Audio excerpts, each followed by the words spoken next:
Hello and good afternoon. Welcome back to a brand new vlog. Well done! That was good, wasn't it? Yeah, that was really good. So we're going to do a little life update. Health update. Health update. Health update for me. Yeah, I'm just here because I'm pretty. He is. And yeah, I just needed emotional support, and that's what he does. So I guess I wanted to give an update on my results and what happened and what I did, because obviously if you haven't seen it before, I had a laparoscopy 4 weeks ago, and I haven't really felt that I wanted to talk about it just yet, but I felt better today, so I was like, okay, let's try and do it. Probably will cry. Yeah. But what else is new? Something flew in my ear. Something flew in my ear. Something flew in my ear. So yeah, I had my laparoscopy. For those that don't know. A laparoscopy is where you have a camera go through your belly button. There it is.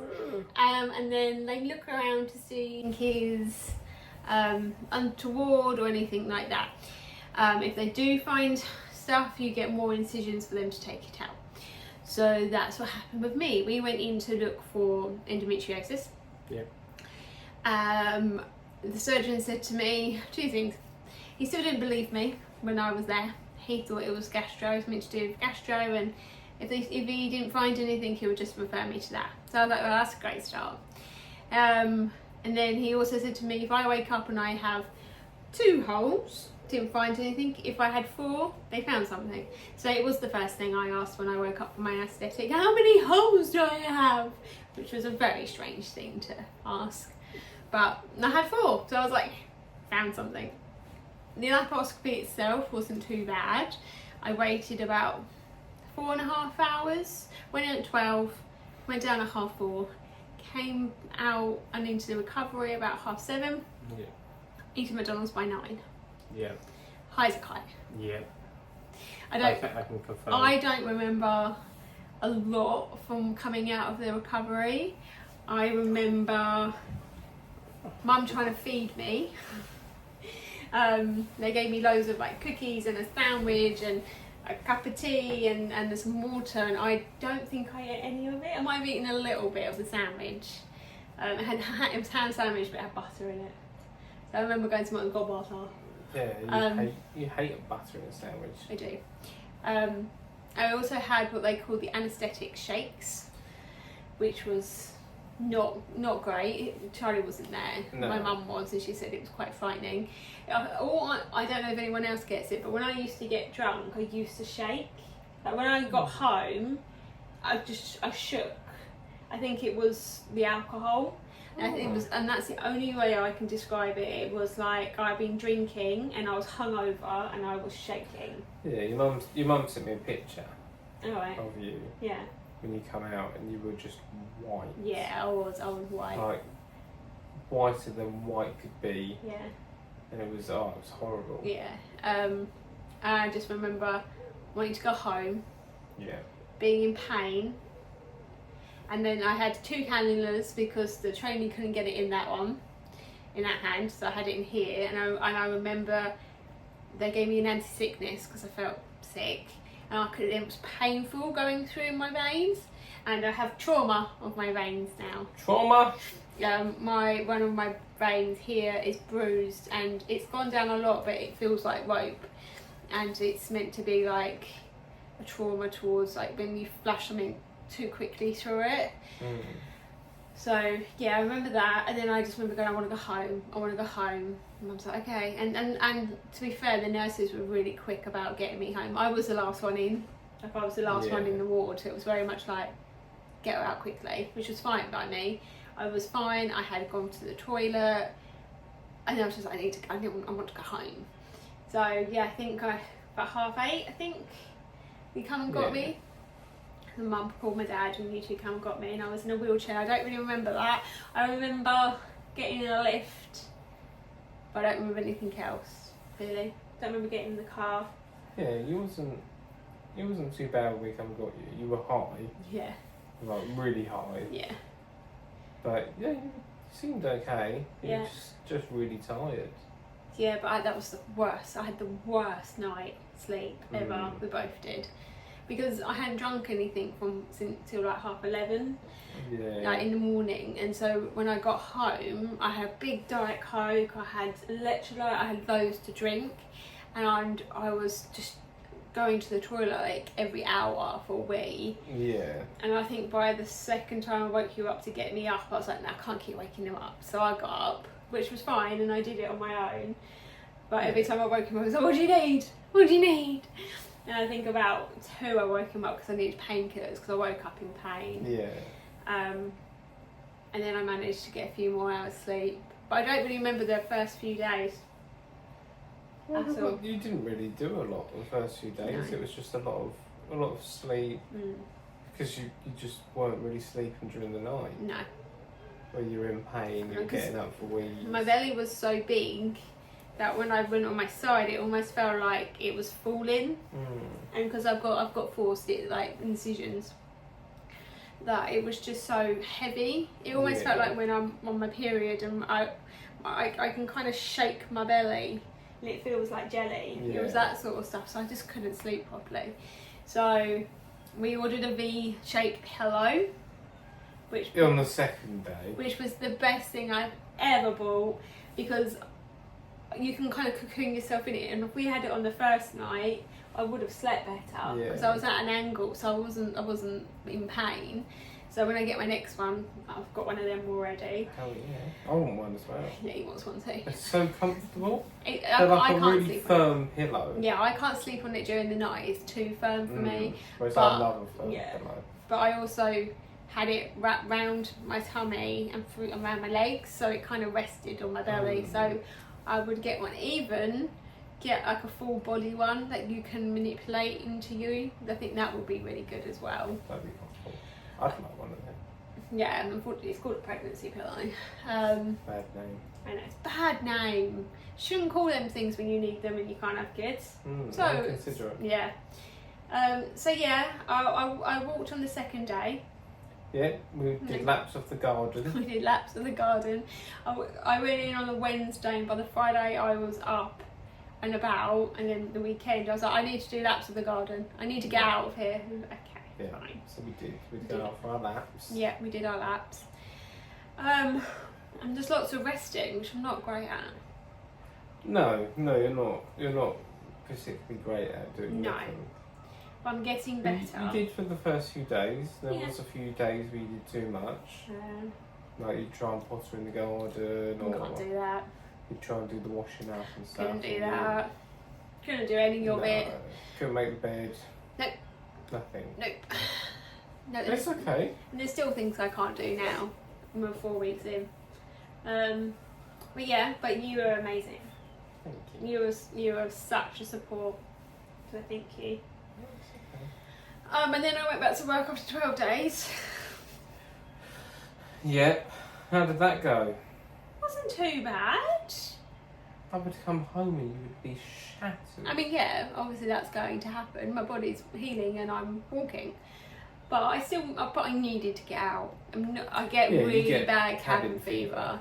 And mentally, it's not good for me. So I was just like, even if I just did an hour of one walk, it's just to get out, be normal, put my podcast on and just walk a dog. I just needed to do it. And it did help. Yeah.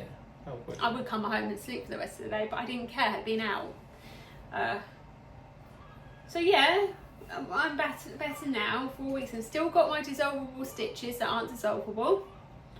After 2 weeks I went to the hospital to see if I could have them out and they said no. It was too soon. You could do that again now because it's past the date.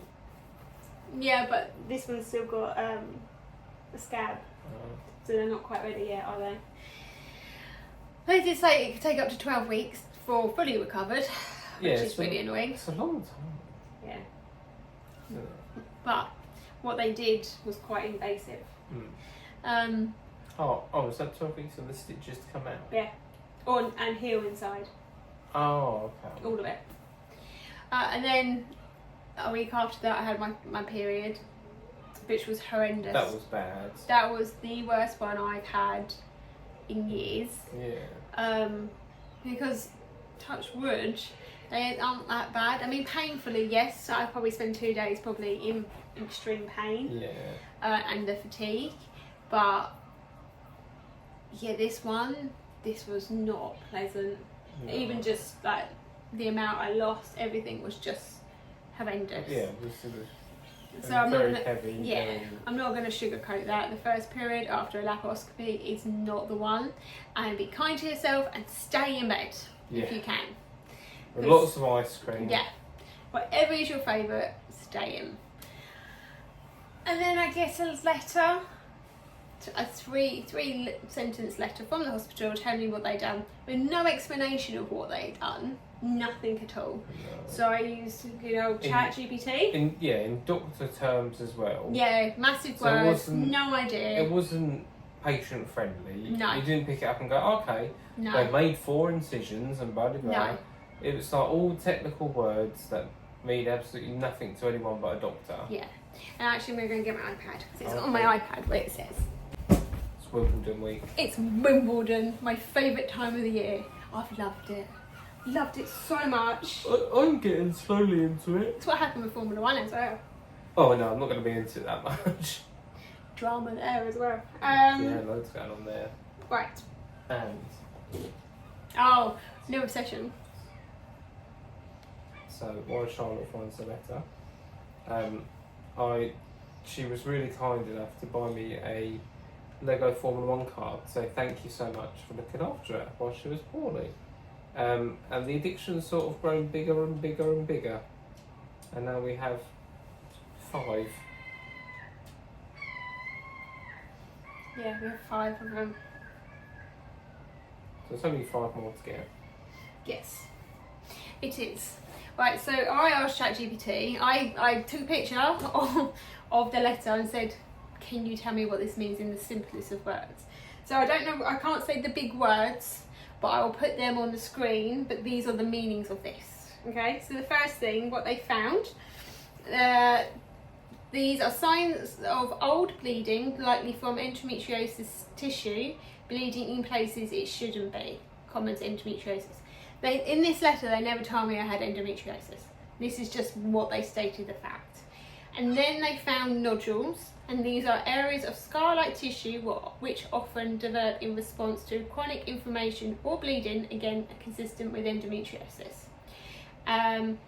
These changes were found on both the right and left pelvic side walls, which are areas inside your pelvis near where your reproductive organs and your urine tubes from the kidneys are located. So then what did they do?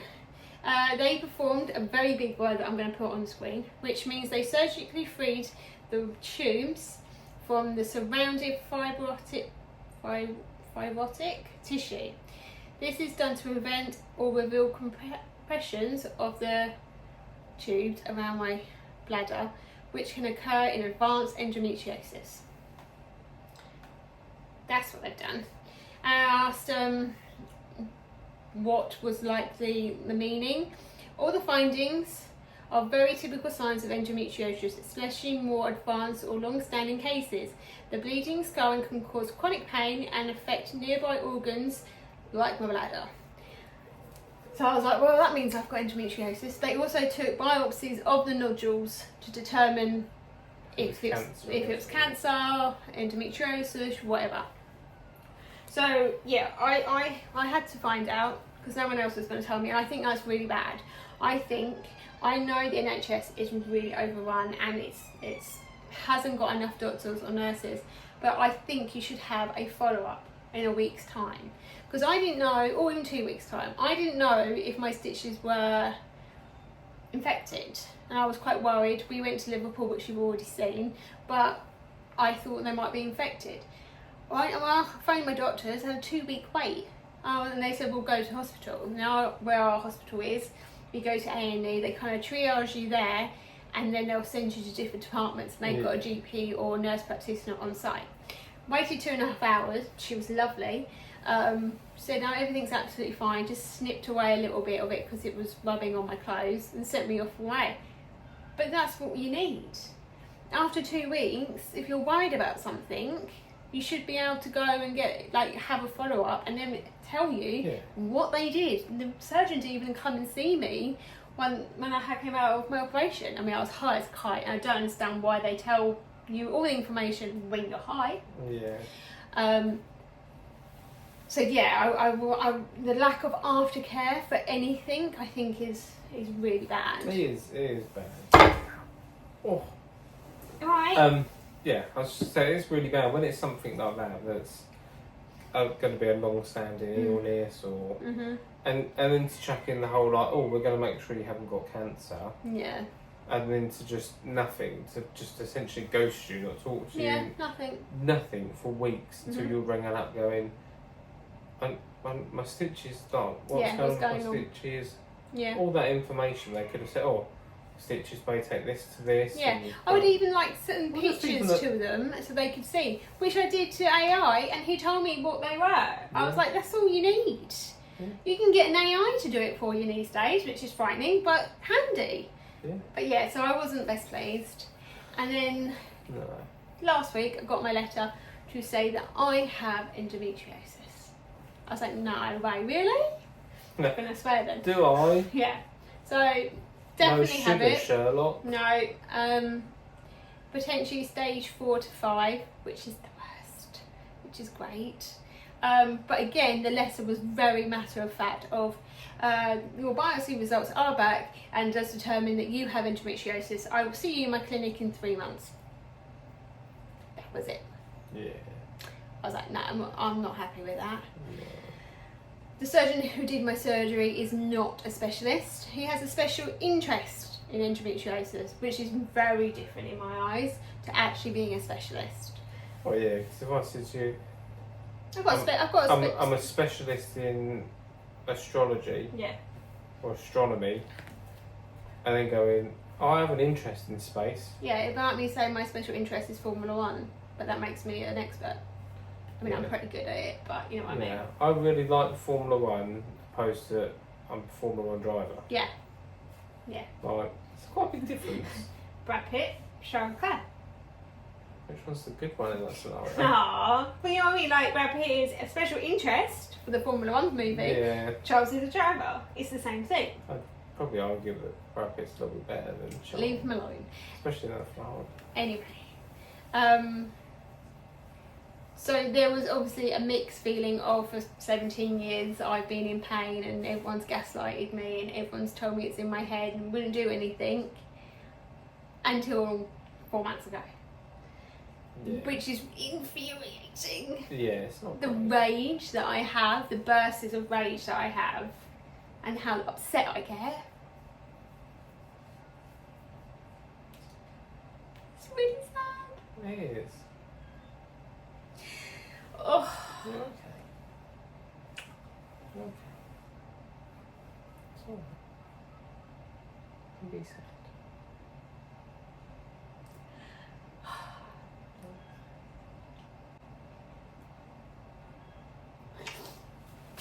You know, it is sad, but that's not why I cry.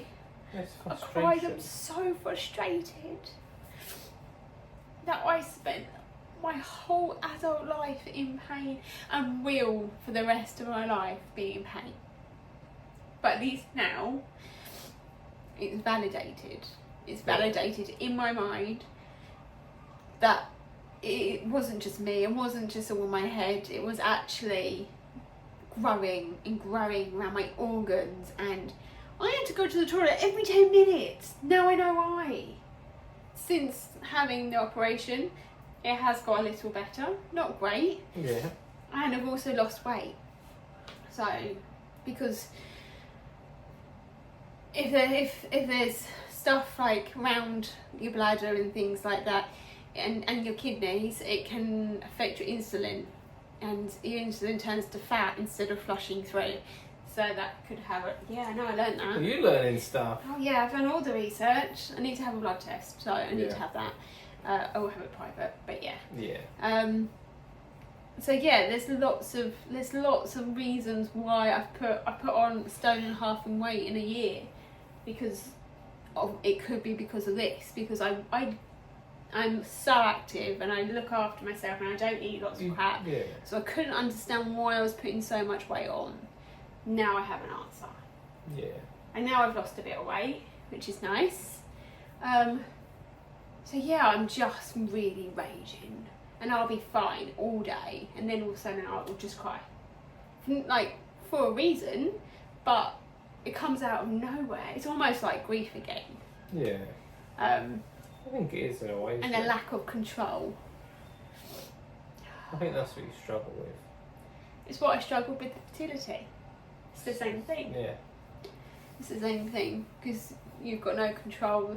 These doctors are telling you, and you think, "Oh, right, this is normal." I remember a doctor saying to me, "Oh yeah, the fact that you can feel your ovulation's normal." And I went back to mum. I was like, "Oh no, he said it was normal." I was like, "Okay." We just took the word of a male doctor, and I'm angry at myself that I didn't push as much. And it's only in the last few years where I'm like, "No, I'm not doing this. I know there's something wrong," and now I do. So yeah. It's nice to know that it wasn't in my head, but it is all very, very raging. Yeah. So angry. So I'm just going to take a couple of weeks to just try and move past that, and then we're going to look and, well, I found a specialist, because there isn't that many of them in Kent either. There's 2. I don't really have anything down here. No, there's 2 specialists. Our specialists seem to be in London. They are in London. But this one works from the private part of our hospital here, so, and it's not that expensive. So I'm gonna email his secretary. And I'm also legally, I can have all my notes and things from it as well, and pictures. I get pictures, so I want to see them and see my nodules. I'm just one of you asleep. No, inside. They take pictures inside. Oh God. So I see all the nodules and all the white. Like selfies with the doctor with you in the background. No. Like, hey. And there's a tube down my throat. No, thank you. So yeah, that's the update. Things that I would have post recovery, like laparoscopy, a sportive pillow. Yeah. What else did I have? All good snacks, medication, pain medication. Keep on top of your pain. 952,000 cold drinks. Keep on top of my pain medication. Dissolvable paracetamol. So effervescent paracetamol. Essentially, it just gets into the bloodstream quicker than tablets. Oh. But Charlie absolutely despised them to the point where she would try and barter with me for not having to take them. I'll take normal ones, and I'll take 2 lots tomorrow, and I'm like, no, because you should be taking them for every paracetamol you have should be this. So when I had to go back to work, I would try and wake Charlie up in the morning, which became increasingly harder. Still has. Yeah. The fatigue of endometriosis is something I've never experienced in my life. So I would make the glass up, try and wake her up before I left, and then when I get to work, I text her and say, like, "Morning, beautiful. Hope you're well. Paracetamol's on the side." It'd just be next to the bed waiting for you. I'd use cold squash and everything, so it's nice and it's not. nice and refreshing when you woke up. But It was torture trying to get you to drink these fizzy paracetamol drinks. Yeah, I'm not. No, You did it though. I did it, and that is probably the number one thing I would say. Keep on top of your pain medication. Don't try to swap them out for normal paracetamol. Even if you want to do that. But what I'm saying, Don't do that. But what I'm saying is, it helped a lot. Yeah. It really did. Like, keep on top of the pain. My bruising came out quite quickly. It did. My Your bruising came out really and quick. went within probably 5-6 days. Yeah. Which was really good. What else did I have? Period pants. Had period pants. They tell you to wear towels, like the toweling, but I don't like them. Period pants are better. You do bleed in the first 24 hours. I did, so that was great. But also, like, when you get your discharge papers, there's numbers on there, and if you're worried about anything, they were like, just call. You can call up to 6 weeks after your op for anything, which was really good. Just lie. If it was after 6 weeks. No, they'll put up your NHS number. Oh. So yeah, had that. Entertainment, you get bored. What did you play? Or I played Have Switch, and there's a 2-point hospital game on there where you build your own hospital, which was really I wanted. It's just Sims for It's hospital. just Sims, but hospital wise. And I got obsessed with that, so when I felt up to it, I would have that. Obviously I took lots of time off. Well, no, I took some time off work. Yeah, you didn't take lots off. No, I didn't. I took like 10 days. I think that was it, really. I don't think there is anything else. Just the pillow. The pillow is the one. Yeah, the pillow was the lifesaver. Oh, we pre-made dinners. I made a big lasagna. Did you? You did. We did. I was there. Did we? Yeah, we batch cooked some meals and froze them, so it'd be quick and easy. Yeah. But I haven't really had an appetite since I've been... You haven't really? No appetite. But also, we are having back-to-back heat waves. And I don't do well in the heat. Hence why I'm yawning so much. Yeah. So it just takes it out of me. So we have air conditioning in the bedroom, so that's fine. So that's where we are at the moment. The air conditioning's amazing. Yeah. But... If Von House are listening... Yeah, your air conditioning is amazing. But yeah, so that is the roundup. I will let you know when we have our first private appointment and go from there and see what he says. Yeah. I just like someone to explain what they actually did inside me, really. Yeah, I think it'd be nice with, and I don't mean this in a contradicting way, someone just dumb it down. Yeah. I mean, AI dumb it down. I know what... Don't use all the big fancy words and just tell us what it is. Just say they've made 4 cuts. But what's really strange is that doctors think that's enough. Like, you're just going to be like, oh, okay. No, you have to do your own research. Yeah. Like, I TikToked everything. And every day I put on, like, pictures and of what... Just random pictures of the day with how I was feeling, because it was easier than having to be on camera every day. And the amount of support that I got, which was just so nice. Yeah, even people on my page. Yeah. Which is really lovely. Family, friends have been really good and supportive, pop round. Yeah. When you haven't been here, like my closest friends have come round to see me or checked in, and it's lovely. It's so nice. One of my friends took me out for coffee. She was like, well, I'll come round and watch a film. I was like, can we just get out of the compound? She was like, we can do that. Then she picked me up. We went to Marks Spencer's for a drink, and then we came home. On a really, really hot day where I was at work. Yeah. And I was very sad that you were having iced coffee. It was the worst coffee I've ever had in M&S. Yeah, I was so sad. I was at work and it was so hot. It was like 9 million degrees. And you were sending me pictures of iced coffee. It was really good. mean, actually. Sorry. But yeah, so everyone's been so supportive. And yeah. You've got a good little unit. I have. I've got a good little support unit. It's so nice. But yeah, so now it's just a time of healing. My tummy gets very bloated still, so lots of these lessons. Yeah, lots of I had my first flare up last week, and that was awful. In a very long time. Yeah, in a very long time, but my belly just went whoosh. Yeah, it was very bad. It was very quick as well. But I'm learning that I get really tired before a flare up. Like 2 days before, I wasn't sleeping well, but I was exhausted during the day. Yeah. Saturday came outside doing some gardening, and I literally had to stop because my whole belly just got massive, and the pain was literally every part of me you can think of was in pain, and I could not move. Yeah, it wasn't great. The whole day. Yeah, you were in a lot. I was in a lot of pain, and the next day I was in a lot of pain, and the fatigue. The pain kind of I've always got pain, but that never goes away. Obviously, it's just how much pain I'm in. Yeah. But as the pain went away, the fatigue got worse, didn't it? Yeah, it was like Monday, I didn't sleep at all, on and off, because I got insomnia, which is ironic. It's another symptom, but I also get that with my PMDD. So just a double whammy. Yeah, it wasn't great, was it? No, it wasn't great. But I feel better today. I did a lot yesterday, which was good. You've done really well. You know. But yeah, so I wanted to give you an update. Yeah. And go from there, really. And just see what happens. It's never going to be over. No. There's always going to be But, something. like I said, it was a really good start. Yeah, it's a good start. It's a good start. They found something. Okay. And I'll have to have more operations throughout my life. Yeah. Even if I had a hysterectomy, which could be on the cards, I've still got it on my bladder, so I'm never going to be pain free. No.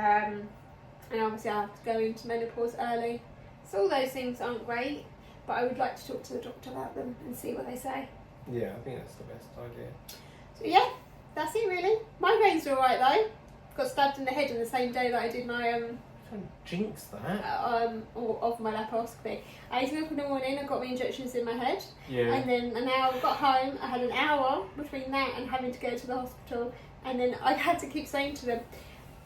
I said to when I had my pre-assessment that I get injections in my head, and she was like, you could tell she'd never been asked if that was okay, because she was like, I think so. So then when I saw surgeons and anaesthesiologists and stuff, she was like, is there anything else you need to tell me? I was like, yes, I was stabbed in the head today 4 times in my muscles due to my chronic migraine. She went, oh. I was like, yeah. She was like, Botox? No. It's not Botox? No. What is it? It's a nerve agent, but not Botox. Oh, okay. But I'll just let you know, I had a banging headache. Oh, yeah. They couldn't get them in. And it's so, obviously not making it about me, so awful for me because I couldn't hug you or No. touch you, because No. I'd touch your head, I Yeah. can't do that. Put my arm around you, I couldn't do that. No. So I couldn't comfort you, I was No. just like You just there. have to hold my hand. Yeah. But yeah, he couldn't get them in certain places because I could obviously feel it, and it was like crystally, and I was like, oh my god, it was not great. I'm not good with stuff like No, it was my mum, and she comes with me. that. Yeah. So yeah, that's it really. I hope you're all well, and thank you for sticking by us. I know there hasn't been loads of vlogs and shorts and things, but I just can't. But thank you so much for the love on our Liverpool one. We got loads. We got so Liverpool one did many. really well. It was I'm a hoping fun day. that's not because I wasn't in it. No, it's just because I'm we're going. slightly upset if that is the reason, I'm just saying. No, I think it was just our ones where we go places always do really well. Oh, we should go more places. We will do. We will do. Let's talk to Chivago. Why? So, Yeah, that's a place. That's a place. Yeah. They're the ones that do the hotels. Yep. And I'm really impressed myself there. Anyway. Wow. But thank you so much for watching. Thank you very much for watching. Don't forget to like, comment and subscribe, and we'll see you on the next one. Bye. Bye.